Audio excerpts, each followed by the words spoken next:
علیکم ورحمۃ اللہ وبرکاتہ۔ معزز سامعین، کلمہ لا الہ الا اللہ اتنا وزنی کلمہ ہے اور اتنا بہترین کلمہ ہے کہ اس کی فضیلت میں بے شمار احادیث ہیں۔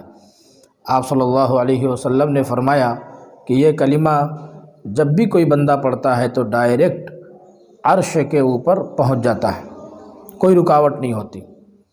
اور اسی طریقے سے یہ افضل الذکر بھی ہے اور عرش میں سب سے وزنی کلمہ ہے۔ اس کے متعلق ایک مختصر سا واقعہ لکھا ہے فضائل اعمال وغیرہ کے اندر اور بھی دیگر کتابوں میں، کہ ایک کافر بادشاہ تھا، مسلمانوں کو بہت تنگ کرتا تھا۔ تو جنگیں ہوئی، لڑائیاں ہوئی، تو ایک لڑائی میں وہ بادشاہ ہار گیا اور مسلمانوں کے گرفت میں آ گیا۔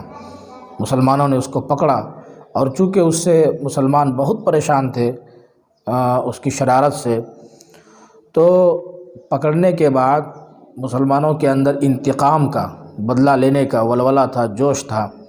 تو اس کو ہانڈی میں رکھ کر کے پانی ڈال کر اس کو آگ لگا دی نیچے سے، تاکہ یہ خوب اسی میں ابلے اور خوب پکے اور اس کو خوب شدت سے تکلیف ہو۔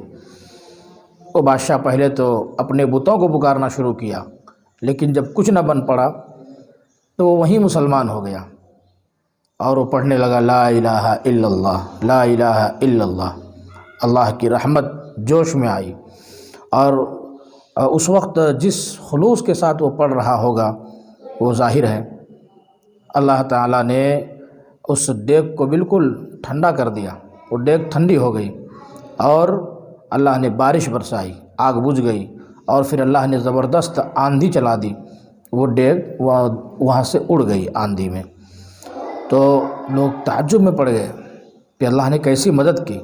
پھر جب لوگوں کو بتایا گیا کہ میں نے پہلے بتوں کو پکارا اور اس کے بعد پھر میں مسلمان ہو گیا اسی دیگ کے اندر، اور پھر میں لا الہ الا اللہ کا ورد کرنے لگا، ذکر کرنے لگا، تو اللہ نے میری یہ مدد فرمائی۔ تو وہاں بغل کے لوگ، اطراف کے لوگ، بازو میں جو لوگ کھڑے تھے منظر کو دیکھ رہے تھے، تو ان میں جو غیر ایمان والے تھے انہوں نے بھی کلمہ پڑھ لیا اور وہ بھی ایمان میں داخل ہو گئے۔ تو بہرحال یہ لا الہ الا اللہ کی برکت ہے اور فضیلت ہے۔